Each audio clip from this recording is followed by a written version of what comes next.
Welcome back, everybody, to another cozy den book reading, and a very special one at that, as we are joined once again by the lovely Eris, who we've dragged all the way back from Morrowind, along with her bar of soap that she seems to keep wanting to weaponize against me for some reason. So welcome back, Eris.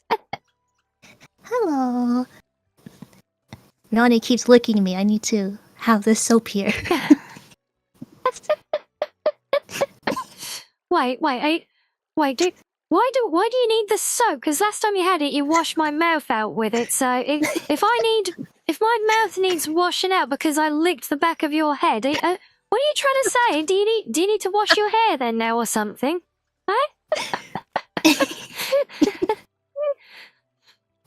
But yes, we've got Eris back because if you viewers at home caught our last episode of the Skyrim Let's Play when Eris joined us, you will recall that at the end of that episode, we conducted a quest on the Masmer's mud once more, where we helped Torre with some archaeology by studying the ruins with her, and during that quest, we picked up a bunch of her research notebooks from her tent. So we thought we'd come back today to do a proper reading of those. Since we are now doing Elder Scrolls book readings at the moment, it seemed rather fitting. And while we're here, and we've got Eris with us, we can take a little look at all the convoluted lore tie-ins that we have here. Oh, so yes, Eris, are you ready to dive in then? I'm ready for the lore. Hopefully it's not a war, because you've got soap to attack with. I have nothing here. I mean, I can try and defend myself with my little pink bow on my choker. That's about it. But it's not quite as potent as your soap, I fear. That's why we're social distancing today. Oh, is that what it is? Charm. Yes. Well, I can charm you. I can charm you with my heart eyes. Oh. Yep, there you go. Sweetheart, she's been licked and claimed ownership of, and now she's been charmed as well. So, sorry, Cobra, she's mine now. Yep. But yes. So, the first book, there are 4 Nor books here. So, the first one we have are Torre's notes on Mephala. Ooh. So, starting 3rd era 54, so quite a long time ago by Skyrim's time. Evening Star the 25th.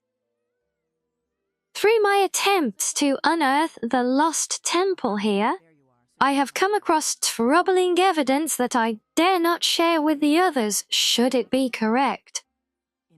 At least, until I can be certain. I now believe that the Daedric Prince Mephala herself is responsible for whatever happened to the temple here. That one such as her could exert influence over our sanctuary in Kalestai is worrying, to say the least. Which is why I must be certain before revealing this, as it is far from conclusive as of yet. Go on, this is a long passage, so I'll share this one with you. Okay. The web spinner has always been recognized as a foil to our shared mother, so it will not be outside the realm of possibility for her to act against us directly, especially if doing so would disrupt the balance and reap havoc on the mortal plane. This is why I must find the temple post haste. So, Estai? Valley? Yep, these are the Masmer names. You can be forgiven for these. It's Estea Valley. Can assume her rightful role as its priestess and restore balance to the cycle of life. Once that is done, I will have to redouble my efforts on this matter. Thankfully, the twins maintain a vigilant watch over the realm, so I do not believe there's any chance of further machinations from the Daedra.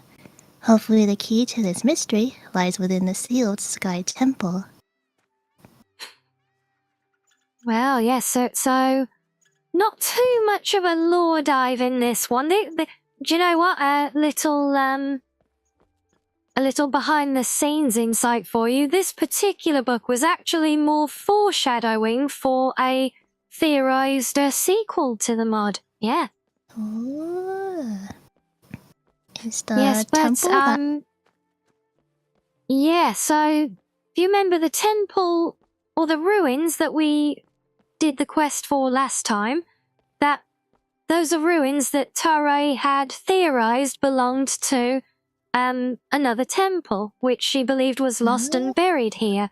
Because this comes back to the whole balance thing, which does actually call on real world philosophies of I think I forget which it is. Is it the Buddhist monks or someone like that? There is something in the real world with a balance between, you know, earth, air, fire, water, and all of that.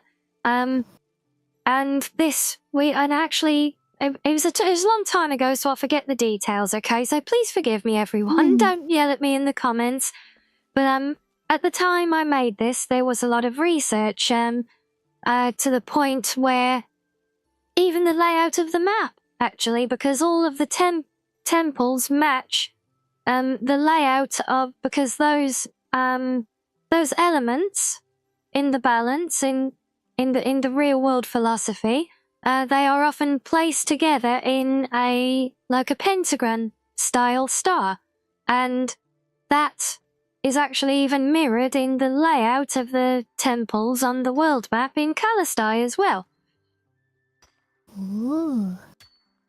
Yeah, so there you go. But yeah, so there's a little bit of a dive there, and she does also talk there about I think briefly, the sealed temple, which I think if you remember from that first episode, there was the one up behind the home with the big mystical barrier blocking the entrance to it. So yeah, it's more foreshadowing on the story than that one, but still, it does give us some little insight into what's going on there as well. So our next book, we have the Shadow Arts. Ooh. Yeah, so again, I don't think we picked any up last time, but previously when we've been here, we've picked up the spell tomes for the Shadow Arts. So this one is giving us a little bit of explanation as to why the Masmer have spell tomes on the Shadow Arts, as well as their racial abilities of using things like dimensional storage. So if I kick us off here, starting... this is an even longer time ago, Second Era, 227, Sun's Dawn the 14th. Whilst we all know how to manipulate the Shadow Arts to some degree, I find it curious as to why nobody seems to know why we can do this. And so, I have travelled to Nern, the University of Gwilym in Cyrodiil, to seek scholarly assistance. Studying under the great... Okay, even I don't know how to say that, and I'm the one that wrote it. Under the great sage Jurhain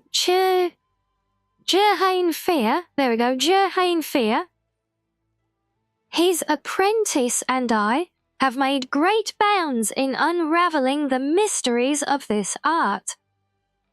Frustratingly, however, their focus seems to be towards mastering it for themselves, rather than unravelling the mysteries of its origin.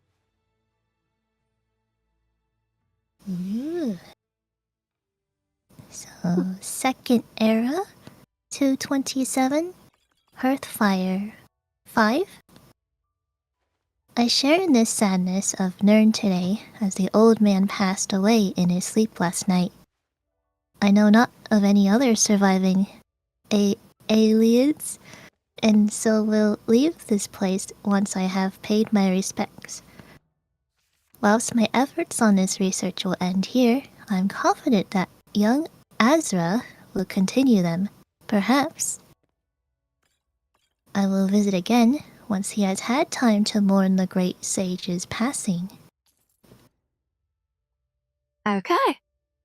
Second Era 230, Sun's Dusk the 19th. Well, I found Azra, eventually in a remote region of the Western Reach. Of course, now he is heralded as a great sage himself and a pioneer of quote-unquote shadow magic, and has even taken to calling himself Azra Nightwielder. Figures. He knew full well that this was not an art form to be wielded among the juvenile mortals of Nern. But since Fear's passing, he has become greedy and obsessed.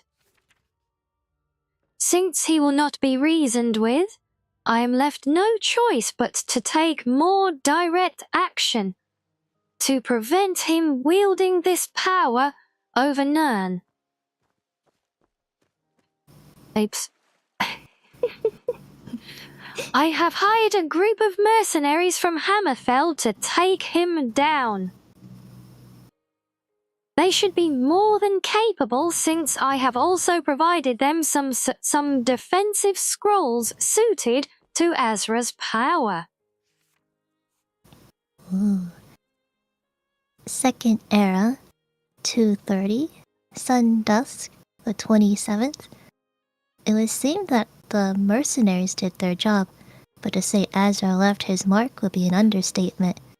Not only has he left a trail of apprentices across Nern to continue this mortal use of shadow magic, but he quite literally did so when he tried to cast a shadow bound. Naturally, he was incapable of controlling the magic, and the result was a vast crater where the battle site formerly stood. We'll need to keep an eye on the area since his body could not be found. So I've diverted some funds and nudged a few suitable mortals towards establishing a settlement there. Azra's Crossing, they called it. Cute. For now, I will return to Calastai and continue my studies there. At the very least, I can now have Valere? Valere? She's the shopkeeper. Yep. Okay. Valere maintain a stock of tutoring spell tomes to help future sisters learn to master this art. Oh. Okay, so the shadow magic, so that gives us a few things there. So this one does in fact tie into a big chunk of established lore, and the whole thing with Fear, the great sage. He's a character from Elder Scrolls lore and history, as one of the last Ayleids. Ooh. And I think as one of those who actually taught magic to the other races of Nern. So yes, both he and Azra are canon characters, and the whole thing with if I remember correctly, and again, don't shoot me in chat if I get this slightly wrong, because it's a long time since I did this research, okay? But if I remember correctly, after Fear died, Azra did reportedly sort of get a bit out of control, and ultimately he was taken down by a mysterious group of mercenaries from Hammerfell, who were, for reasons unknown, able to stand against the powerful shadow magic user, the Night Wielder, through the use of scrolls. But there is nothing in the lore that I could find that establishes where they got this defense from.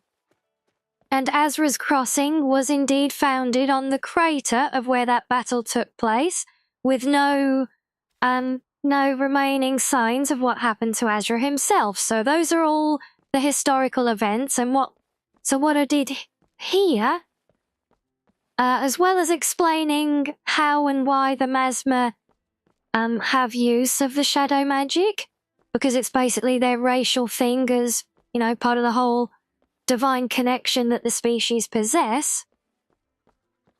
But this also ties in with, literally why we have spell tomes of it as well. Tied it into the Masmer lore, too. Yes, exactly. And do you remember me telling you about how a part of the thing with the Masmers was like they could sort of come and go throughout history in Tamriel, kind of appearing. And I think there was a mention, it might be in one of the books that comes later here, actually, but it talks about how when Masmer are born to, mortal parents who are not Masmers, but they are born as Masmers because of the, basically the astronomical alignments for the planes of Oblivion.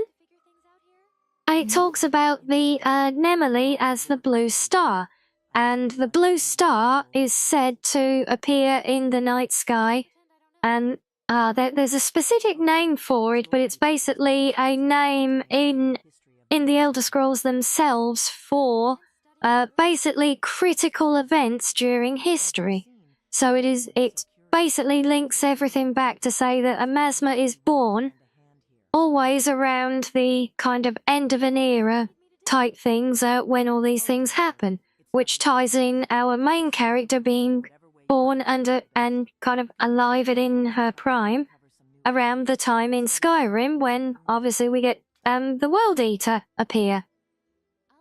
So yeah, it kind of plays to all of that and kind of shows as well how because, we've had talk of, maintaining the balance and things like this, and with Teray in particular as well, actually more than willing to play a hand in things. And this repeats throughout history with the Masmer, where they would often appear in my own headcanon at the time as obviously a player character in different games, but obviously, they never end up being the canon version of the character. You think about the Neravine from Morrowind or the Champion from Oblivion.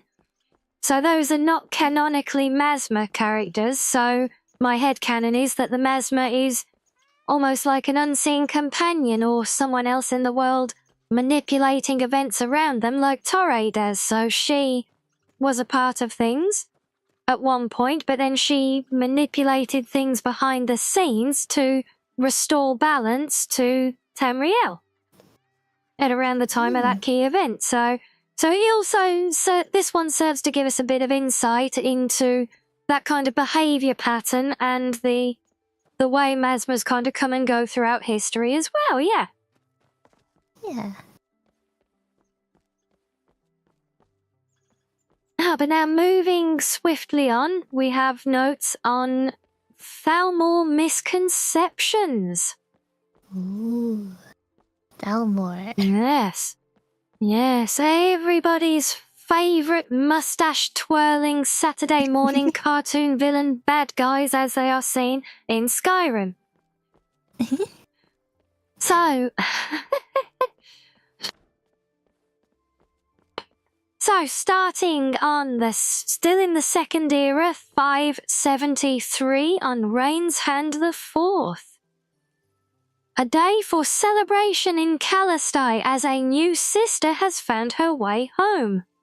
Aren, much like Astea Vali, bears a strong blood tie to her Ultima father. But there is no denying her Masmer heritage either. she brings interesting news of the Somerset Isles, apparently. I can't wait to hear more. Second era, 575, Frostfall the First. I had a wonderful day with Irene. She taught me all about the Ultimer of her time. I was surprised by the welcome news that our distant cousins had retained some knowledge of their origin, since many seemed to have completely forgotten it over time. However, she does speak of whispers around Somerset Isle of discontent and a feeling of rejection from the Aedra. Naturally, Irene welcomed my counsel, and I was pleased to be able to educate her as much as she did me. And all I would describe her response as humbled by the knowledge that the Ultimer's ancient belief of being promised immortality and superiority was a misconception. I went on to explain in detail about our true origin at the hands of Nemily?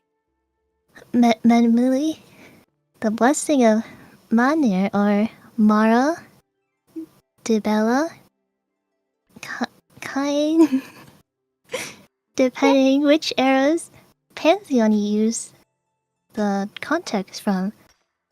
Modern religions are a mess. I told her of Mnemoly's creed, tasking the Masmer with fulfillment of her role as keeper of the scrolls. That we were not the elevation of chosen race, but rather a careful selection of tools to Magni G's careful designs. Hey, good job, lad. Of course, I promise I didn't lend you the one with all the obscure names on purpose, I swear.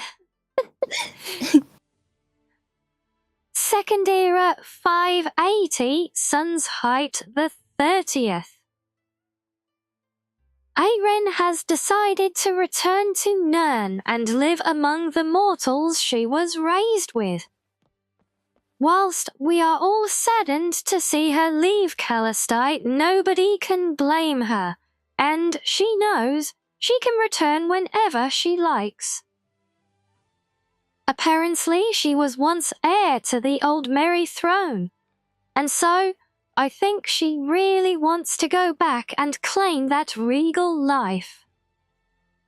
The good news, though, is that she is going to form a wise council to safeguard Ultima heritage, hopefully sufficient to quash the rising zealous voices who speak out against the Aedra.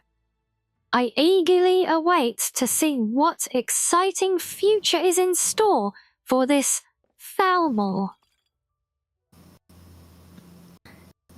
Third era, 433, last seed, the 27th.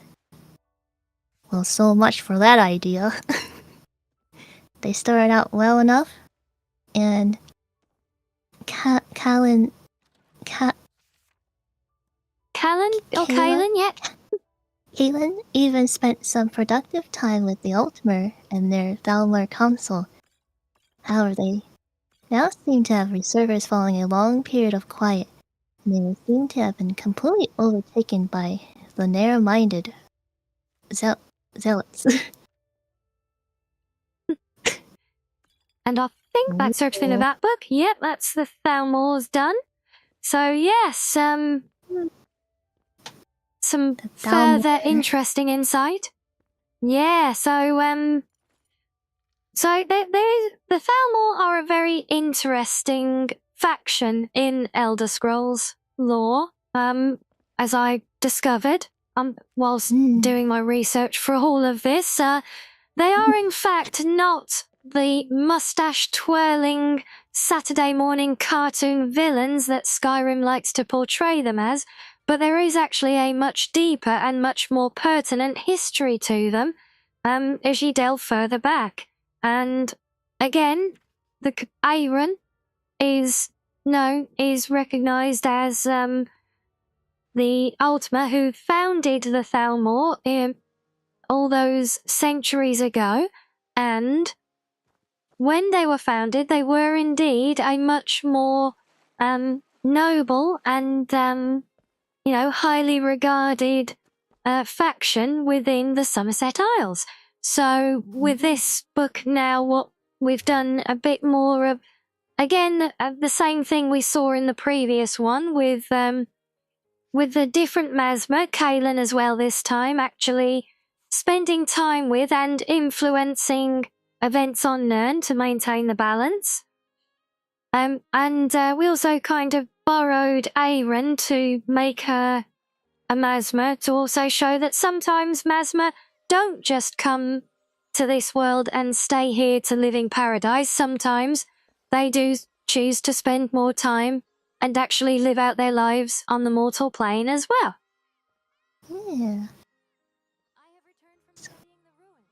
Thalmor were a lot different back then, and then they got taken over by some crazy ones. Yeah, and essentially from what little, at least that I was able to find in my research, and again, this, anyone who has ever looked at Elder Scrolls lore and history will know how convoluted it is, and most of the time, even if you do find something, it will be contradicted by something else you find as well. It's fun, yes. Yeah.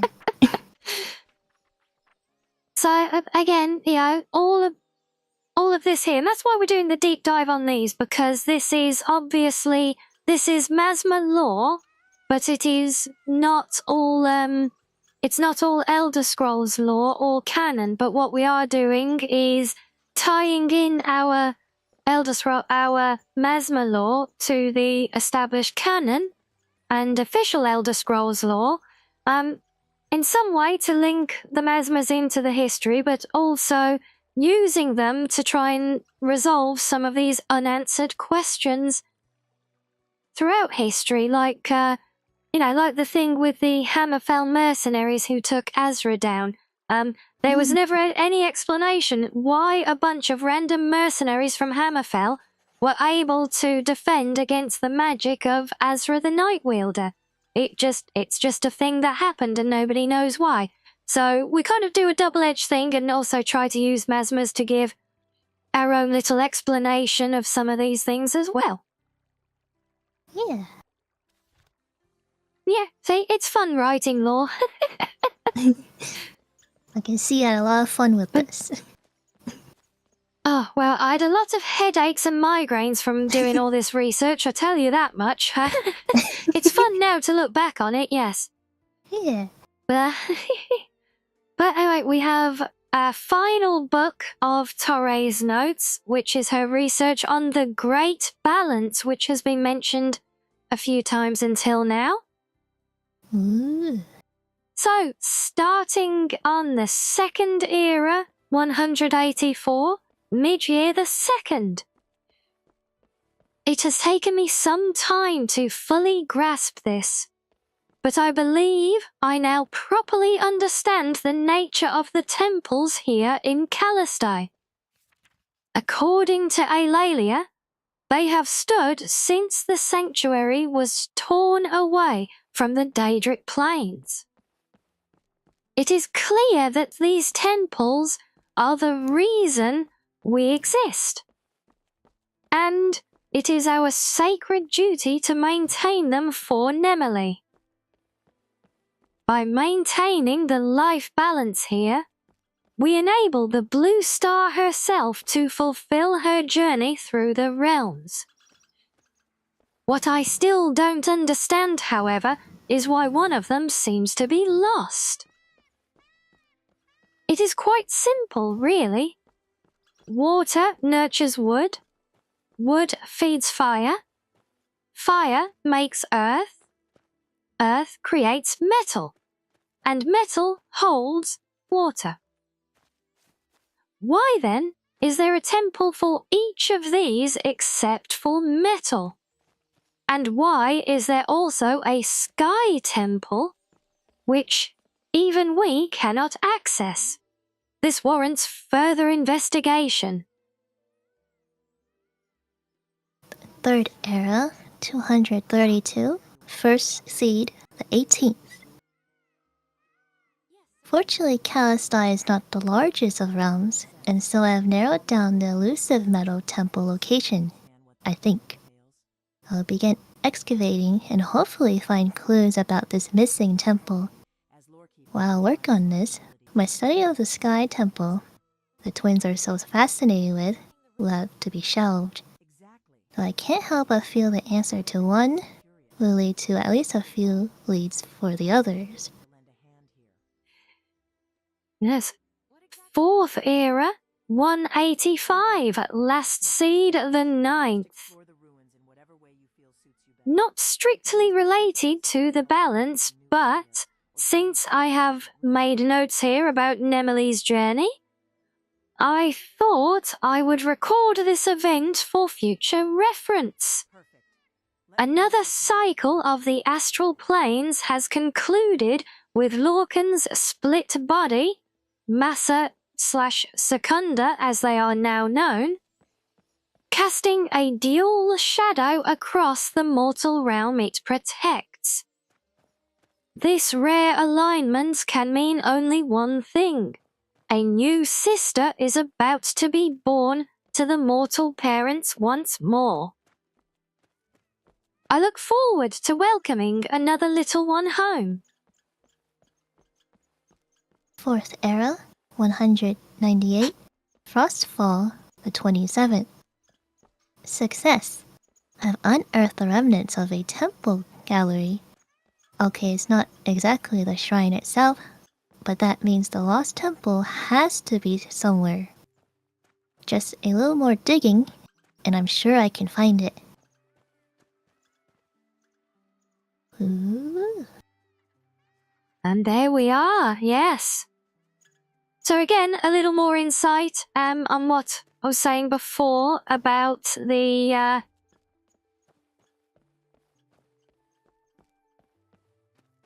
what was it about the blue star? Yeah. Well, we don't need the book now. We've done reading. You can relax. He did so well. But yes, a nice bit of insight there into the journey of the blue star and the balance and talking about the temples. And kind of just, that's really mostly just leading things on to basically current times in terms of Kalastai as we see it in game now with the mud. As we see behind us, in fact. Yeah.